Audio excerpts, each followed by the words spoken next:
Hello, friends. On the 25th of July 2000, around 4 p.m., Air France Flight 4590 was ready to take off. This plane was going from Paris to New York. But it wasn't a normal passenger flight. This is the flight of the supersonic Concorde plane, an aeroplane which travels at double the speed of sound. You can compare its speed with a bullet shot from a gun. Normally, passenger flights by normal aeroplanes take 8 hours to travel from Paris to New York. But this supersonic Concorde aeroplane can travel this distance in a mere 3.5 hours. It's also special because this flight was full of rich people. Flying in Concorde is considered a luxury. It is not something which can be afforded by an average person, because a round-trip ticket between Paris and New York costs $12,000. Before proceeding, please subscribe to our YouTube channel. Thank you. And this was 22 years ago. Taking inflation into account, it would be around $20,000 in today's money. This flight ticket cost more than 1.5 million rupees. At 4:40 p.m., this flight was ready to take off and start speeding up on the runway. As soon as this aeroplane picks up speed on the runway, the air traffic controller in the airport spot a fire under the plane. He informed the pilot, but by then the plane was already going quite fast, and by then it was too late to abort the flight. The plane couldn't be stopped. That's what the pilot told the air traffic controller. Within seconds, this plane takes off, and the fire keeps building up, and soon the fire went out of control. The pilots of the plane try to level it. They switch off some engines, and it was found that the plane couldn't reach high speeds. People on the highway near the airport spot the plane from their cars. The scene was truly shocking. Within minutes, the pilots lose all control over the plane, and then the plane crashed into a hotel 15 kilometers from Paris. In this crash, all 100 passengers of the plane, all 9 crew members, passed away. The world's most prestigious aircraft crashes. More than 100 people are dead. This plane crash shocked the world. People couldn't believe it. How could this be? This was the most prestigious aeroplane, the top-class aeroplane in the world, the Concorde Supersonic Airplane. How could this crash? In the history of the supersonic Concordes, this was the first and only plane crash. Neither did any Concorde aircraft crash before it, nor did any after this. But this one plane crash altered the history of supersonic aircraft forever. Concorde, the paper dart jetliner, conceived jointly by Britain and France, will shrink the world and cut air journey times in half. Supersonic transfer is going to be buffed. We are going to be able to bring the world closer together in a true physical and time sense. With Concorde suddenly, no two places will be more than 15 hours apart. Concorde lived a life of superlatives and contradictions, but just a little too far ahead of her time. Friends, the word supersonic is related to sound, to the speed of sound. Normally, the speed of sound at sea level is approximately 1,236 kilometers per hour. It's approximate because the speed depends on the temperature of the wind as well. If the temperature is fluctuating, the speed of sound will also fluctuate a bit, but more or less, it is around this number. The speed at which an aircraft travels can be divided into 4 categories. Broadly speaking, if the speed is less than the speed of sound, it is called a subsonic aeroplane. If it is around the speed of sound, transonic. If it is more than the speed of sound, supersonic. And if it is more than 5 times the speed of sound, hypersonic. Friends, the unit of this speed is Mach. Mach is basically the ratio of the speed of the aircraft and that of the sound. The aeroplanes that we normally fly in, the passenger aircraft, have a speed of around 900 kilometers per hour. They fall into the category of subsonic. The Concorde aircraft was, because the aircraft no longer exists. We'll talk about why it doesn't later in the video. Had a speed of around 2,160 kilometers per hour. It is almost around Mach 2.0, while the present-day passenger jets fly at around Mach 0.8. As a fun fact, in case you were wondering about the speed of the fastest aircraft now, it is Mach 3.3, more than 3,500 kilometers per hour. It is the fighter jet Lockheed State Route 71 Blackbird. The next version of the model is the State Route 72, which is under development now. It is said that it will complete its first test flight in 2025. It is being said that its speed will be more than Mach 6.0, at 7,400 km per hour approximately. In this case, it will go beyond supersonic and fall into the category of hypersonic, because this is the category of speeds ranging from Mach 5.0 to Mach 10.0. Friends, do you know what is the most interesting thing about supersonic aircraft? Whenever these aeroplanes fly, a sonic boom is generated. The planes fly faster than sound. The sound waves around normal passenger jets curve like this. But the supersonic speed is so fast that the sound waves begin overlapping with each other. Due to this, a sharp sound similar to thunder is produced, as if there's a huge explosion. This is known as the sonic boom. If you are standing under a passing supersonic aeroplane, you will be able to hear this sonic boom. You can compare this to bursting a balloon with a pin. The pressure of the air inside is released in an instant, which causes the loud bursting noise. The same thing happens on a bigger scale with supersonic aeroplanes. Many people confuse this with vapor clouds, such as in this photo, the cloud forming around a flying aircraft. These vapor clouds do form around supersonic aeroplanes, but they may even form around transonic aircraft. This phenomenon occurs when the transonic aeroplane flies through moist air. When there is a lot of humidity in the air pressure drops rapidly around the wings, and there is a drop in the temperature as well. The moisture in the air converts into a cloud. We can often spot this cloud vapor effect when an aeroplane breaches the sound barrier. But it is not the only scenario when it happens. Supersonic flights have an interesting history. You might think that it is a newly discovered technology, but actually, humans had broken the supersonic barrier in 1947. Cracking the sound barrier in the X-1 marked another milestone in aviation history. On October 14, 1947, Major Charles Yeager of the U.S. Air Force became the first pilot to fly an aeroplane at supersonic speeds. He achieved this feat above the Mojave Desert in America. After this, big businessmen and commercial airlines became interested in supersonic aircraft. They questioned why were the supersonic aircraft reserved for military purposes. They wanted to build similar flights for normal passengers, one that could travel at supersonic speeds. A lot of work was put into it for about 10 years. But in the early 1960s, in the midst of the Cold War between the US and the Soviet Union, the aerospace industry in the US diverted its focus towards space. They were more interested in landing on the moon, in developing spacecraft. In comparison to aeroplanes, the developments in the supersonic sector shifted to Europe. France and Britain came together to sign a multi-billion-dollar deal for research. Britain and France joined forces on the project. In 1962, a formal agreement was signed between both nations to bring Concorde into being. This one project can make both nations Europe's largest technological enterprise. On the 29th of November 1962, both governments presented the Concorde Agreement to the world. As per the agreement, both governments were supposed to build a supersonic jetliner, which would be used for the passengers, not for the military. Some years later, in March 1969, the first successful flight of the Concorde aircraft took place. Ascension continuing. The nose has come up to 20 degrees.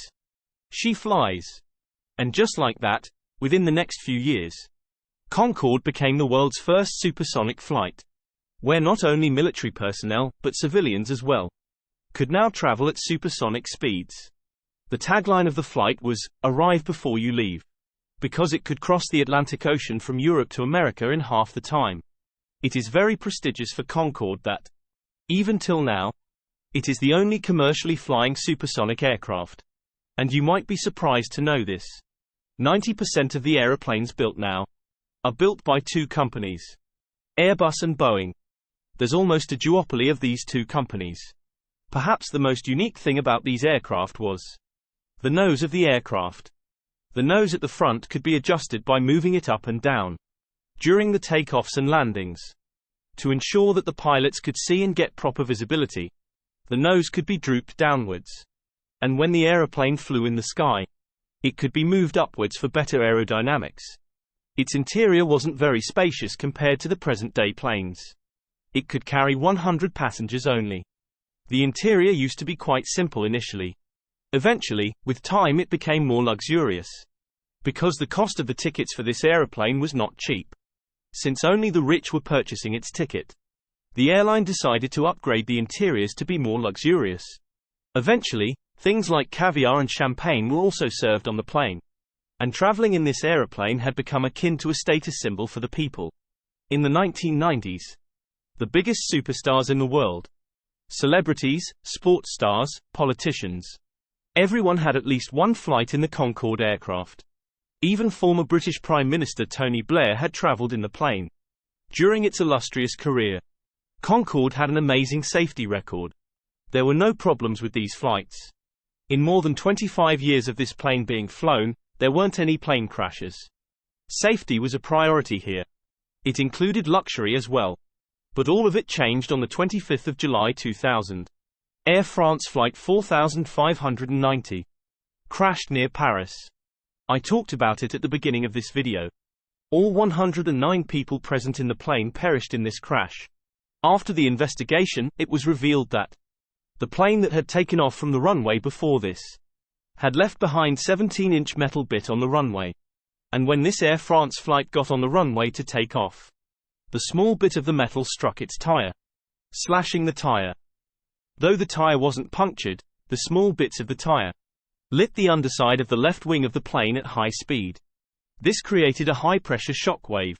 Due to this, the fuel tank burst. The plane hadn't even taken off. That the fuel had started leaking. And because there's a lot of heat there, the plane's wheels have a high RPM. And the engine was running as well. The heat from all of that caused a spark in this fuel. The air traffic controller noticed this fire catching on. But it was quite late by then. The plane couldn't be stopped anymore. The plane took off and the fire kept spreading rapidly. The pilots of the plane couldn't get the fire under control. They tried to turn off the engine. The plane started slowing down. And eventually, it crashed into a hotel. As I told you, this incident shocked people from all around the world. Because till then, everyone believed that being on this plane was highly safe. It was a matter of prestige and status. It can be compared to the Titanic. People believed that the ship Titanic was unsinkable. Similarly, Concorde was a prestigious plane that couldn't crash. After this crash, the reputation of the plane was lost. Air France and British Airways decided together to temporarily retire all the Concorde flights until they complete their investigations. A few years later, in November 2001, they reintroduced the Concorde flights. But their business couldn't recover. There were several reasons for this. The ruined reputation of the aeroplane after the plane crash. This was one of the most obvious reasons. But apart from this, in November 2001, at the time when this aeroplane was reintroduced, was a terrible period. We know what happened in September 2001. The World Trade Center was attacked, which led to the aircraft industry coming to a halt. People were scared to travel in aeroplanes. Additionally, there were some drawbacks with the plane as well. The sonic boom I told you about. It is truly amazing when you experience it for the first time. But if you have to listen to a sonic boom above your home every day, it would turn into a nuisance for you.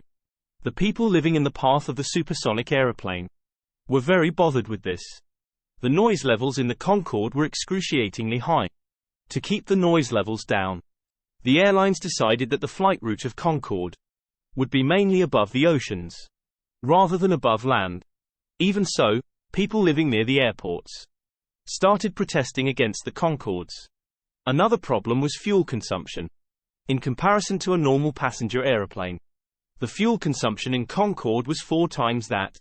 Neither was it good for the environment nor for the economy. And finally, we come to the last major reason. The costs to maintain and operate these planes were really high. The annual cost of maintaining the Concorde fleet for British Airways was £1 billion. That was back then. Today it would be around £1.7 billion. If you look at this from the perspective of the passenger, spending 1.5 million rupees on a flight ticket just to reach quickly. But at the end of it, you'd be sitting in this seat. And it's not even a spacious seat. It is better to be spending the same money on business class or first class seats. At least you can lie down. You'd get more luxury in a sense. There wasn't a high enough demand for it. But whatever there used to be, dwindled down after the plane crash. Due to the ruined reputation, the Concorde flight started becoming emptier. Due to these reasons, in 2003, Air France and British Airways had decided that they would shut down their Concorde flights permanently. On the 24th of October 2003, the last commercial Concorde flight took off. It was the last supersonic flight in history. Today, almost after 20 years, no supersonic commercial flights exist. Normally, when we talk about any topic, in any sector, we see technology progressing. But this is one of the rare spots where technology has regressed. Logically, you might wonder how this came to be. Supersonic flights should have become more common nowadays. Who doesn't want to reach sooner? Everyone wants aeroplanes to travel faster. But this is the unfortunate story. But do you know what's good about this?